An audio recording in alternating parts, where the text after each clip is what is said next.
problema mahazo zah zegny fa leko za matototra aketo mangala tsitsiko lalahy tegna misy tsy manjara Rosela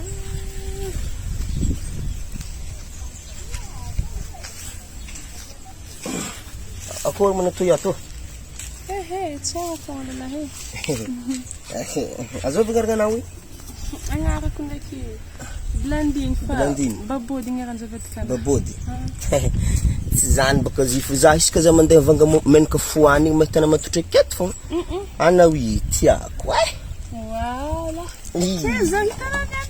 Tiako izy koa na magniky za kondro tako aby raha jiaby tianao Voilà, ke fampakatra zahana za votana nianyantsy possible. Oh, maramaragna karaha barabarako ne. Lava volo na igny. Lava ndraiky konstotana Izy koa na miteraka aminahy mamanjana kay bara miadana atsika. Zany. Ara zay edy fa olagna nakaziketo. Lalahy baka misy tsy manjary marigny. Vahefa tsara be utretana mbola pijaly lalahy. Tegna mijaly zegny tsany fisarahana. Tsy fanaovako azy. Zany. Anako pariko nitsika nianty fa mandeha aminay hoany. Akaleva si zaha Zany anao? Allo. Anako tia. Zabako nge tegna nisy problème fitiavagna tiako zaka mbô pedalina andahy tsy mandeha tragnonao Ino?